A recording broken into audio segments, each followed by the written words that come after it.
Hi hello నమస్తే నేను మీ రవిశంకర్ శ్రీరామ్లా ఎలా ఉన్నారు ఎస్ మీ జీవితం మీ విజయం మీ చేతుల్లో అనే ఒక చిన్న షార్ట్ని తీశాను చాలా మంచి రెస్పాన్స్ వచ్చింది ఈరోజు అదే షార్ట్ గురించి మనం లోతుగా విశ్లేషిద్దాం మరింతగా అధ్యయనం చేద్దాం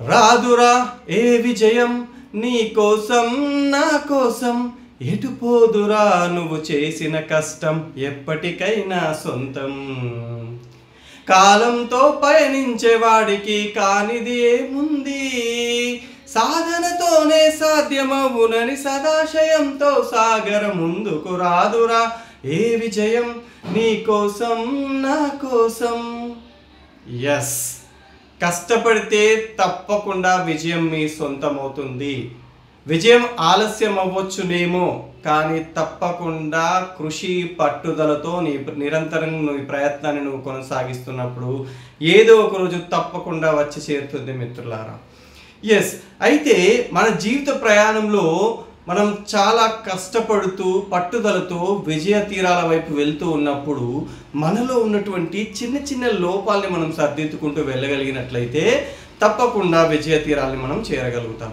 అయితే అలాంటి సందర్భంలో మన పక్కన ఉన్నటువంటి వ్యక్తులలో ఎవరైతే కొద్దిపాటి లోపాలతో ఉన్నటువంటి వ్యక్తులకి మనం దూరంగా ఉన్నట్లయితే అటువంటి వారెవరో ఈరోజు మనం చర్చించబోతున్నాం ఎస్ అందులో మొదటి వారు ఎవరంటే energy vampires as energy losers అని చెప్పొచ్చు మనం వీళ్ళు ఏం చేస్తూ ఉంటారంటే ఎప్పుడు మన పక్కన ఉంటూ ఈ దేశం బాగాలేదు ఈ సమాజం బాగాలేదు నా చుట్టూ ఉన్న వ్యక్తులు బాగాలేరు నాకు మొత్తం దురదృష్టమే నేను ఏది చేసినా సాధ్యం కాదు అని చెప్పేసి ఎప్పుడు కూడా నిరంతరము కూడా నెగిటివ్ థాట్స్తో నెగిటివ్ ఆలోచనలతో నెగిటివ్ మాటలు మాట్లాడుతూ ఉంటారు ఇలాంటి వ్యక్తుల్ని కనుక మనం దూరం పెట్టనట్లయితే లేదా వాళ్ళతో సహవాసం చేస్తున్నట్లయితే కొద్ది కాలం తర్వాత మనం కూడా అదే విధంగా తయారయ్యేటువంటి ఆస్కారం ఉంది మిత్రులారా కాబట్టి ఇటువంటి వ్యక్తుల్ని సాధ్యమైనంత వరకు దూరం పెడదాం లేదు వీలవ్వట్లేదు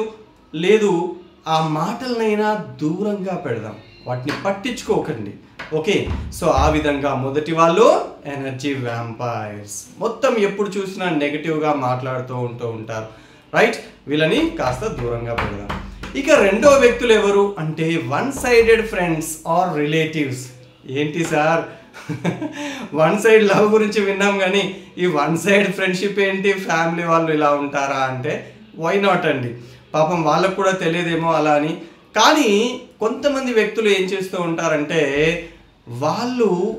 వాళ్ళకి అవసరమైనప్పుడు లేదా వాళ్ళు ఆపదలో ఉన్నప్పుడు మన సహాయం తీసుకుంటూ ఉంటారు కానీ మనం ఆపదలో ఉన్నప్పుడు కానీ మన కష్ట సమయంలో కానీ వాళ్ళు సహాయం చేయడానికి రారు సార్ అది తప్పే కదా సార్ మరి అలా అడగొచ్చా ఎస్ మనం సహాయం చేసినంత మాత్రాన వాళ్ళు తిరిగి మనకి సహాయం చేయాలని కోరుకోవడం ఎంతవరకు కరెక్ట్ అని అంటారు మీరు ఎస్ తప్పేనండి కానీ మనం మానవ మాత్రులం కదా ఎస్ తప్పనిసరిగా మనం ఒకసారి సహాయం చేసాము లేదా ఓకే సహాయం చేసామనే కాదు సహాయం చేయకపోయినా వేరే వ్యక్తుల నుంచి మనం సహాయాన్ని అర్జిస్తూ ఉంటాం సో అటువంటి సందర్భంలో మరి కేవలం అంటే వాళ్ళకి ఒకవేళ వీలు కాక చేయకపోతే పర్వాలేదు కానీ కొంతమంది స్వార్థపరమైన వ్యక్తులు ఎలా ఉంటారంటే వాళ్ళకి సహాయం తీసుకుంటారు కానీ వాళ్ళు సహాయం చేయాల్సి వచ్చినప్పుడు మాత్రము ఖచ్చితంగా దూరం పెడుతూ ఉంటారు కాబట్టి ఇటువంటి వ్యక్తులకి సాధ్యమైనంత వరకు దూరం ఉండాలి ఉండకపోతే ఏమవుతుంది సార్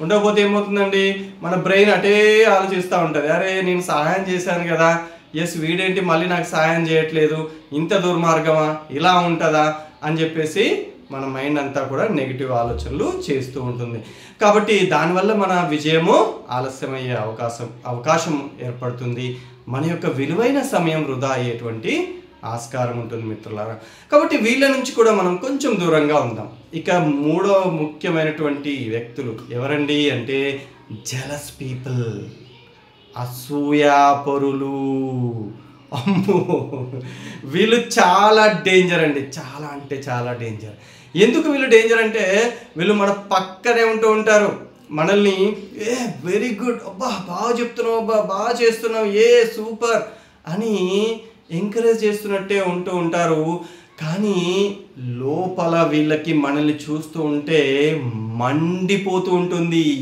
అస్సలు తట్టుకోలేరు. కాబట్టి ఇలాంటి వ్యక్తులకి మనం ఖచ్చితంగా దూరంగా ఉండాలి.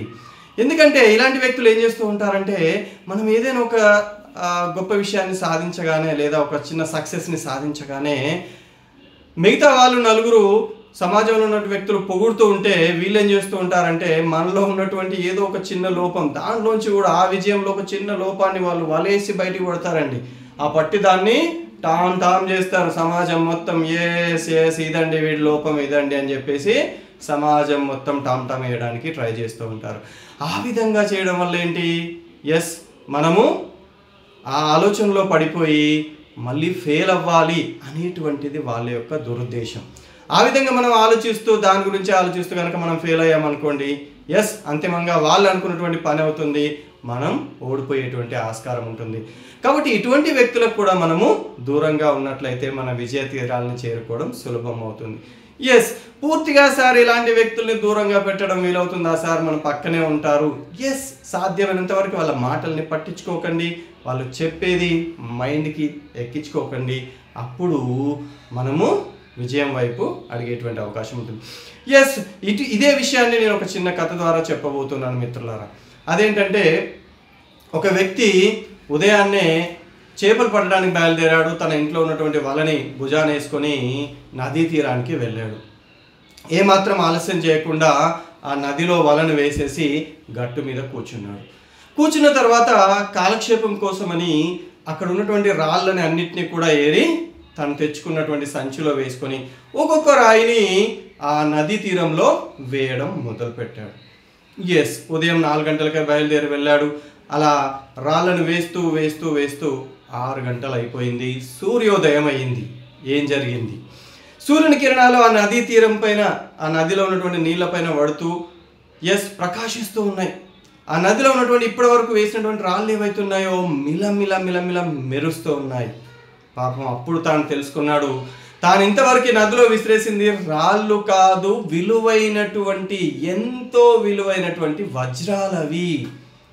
అయ్యో, నేనెంత పెద్ద తప్పు చేశానే, నేనెంత దురదృష్టవంతుణ్ణి అని నిరాశలో కూరుకుపోయి లబోదిబోమంటూ ఇంటికి పరిగెత్తడం మొదలుపెట్టాడు. వెంటనే తన పక్కన ఉన్న మిత్రుడు ఎంత వారించినా కూడా వినకుండా అలాగే వెళ్ళిపోయాడు. ఆ విధంగా అదే నిరాశ నిస్పృహలతో రోజులు, నెలలు, సంవత్సరాలు గడిచిపోతున్నాయి. ఏదో చిన్న పని చేసుకుంటూ తన జీవనాన్ని కొనసాగిస్తూ ఉన్నాడు. అలా చేస్తున్నటువంటి క్రమంలో ఒక రోజున టీవీలో ఒక గొప్ప విజయం సాధించిన వ్యక్తి ఒక ఛానల్లో ఇంటర్వ్యూ వస్తోంది. ఆ ఇంటర్వ్యూని చూస్తూ ఉన్నాడు. ఆ ఇంటర్వ్యూలో ఆ ఛానల్ ప్రతినిధి ఆ విజయం సాధించిన వ్యక్తిని, సార్ మీరు ఇంత గొప్ప విజయాన్ని ఎలా సాధించగలిగారు అని అడిగాడు. అప్పుడు ఆ వ్యక్తి ఆ ప్రశ్నకి బదులిస్తూ అంటాడు, నా చిన్నతనంలో నేను మా మిత్రుడు కలిసి ఇద్దరము చేపల వేటకని వెళ్ళాము. అక్కడ మా మిత్రుడు కూర్చొని తన దగ్గర ఉన్నటువంటి రాళ్ళని ఒక్కొక్కటిగా నదీ తీరంలో పడేశాడు. అవన్నీ కూడా వజ్రాలని తెలుసుకుని నిరాశగా వెనక్కి వెళ్తున్నటువంటి క్రమంలో నేను అక్కడున్న సంచిని వెతికాను.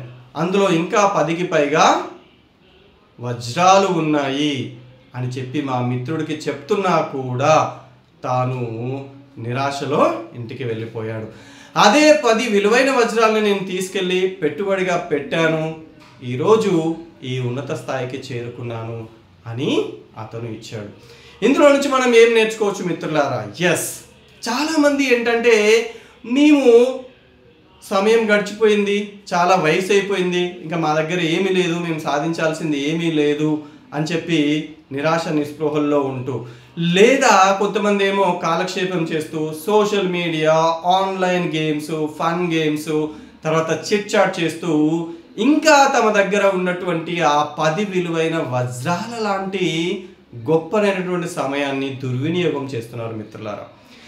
మీరెందుకు మీ దగ్గర ప్రస్తుతం ఉన్నటువంటి విలువైనటువంటి సమయాన్ని ఉపయోగించుకొని మీకు వీలైనంత విజయాన్ని ఎందుకు సాధించలేరు? కాబట్టి మేల్కోండి, మారండి. ఇది మీ జీవితం, మీ విజయం మీకోసం వేచి చూస్తోంది. Come on, let's rock it and let's do it. Thank you one and all.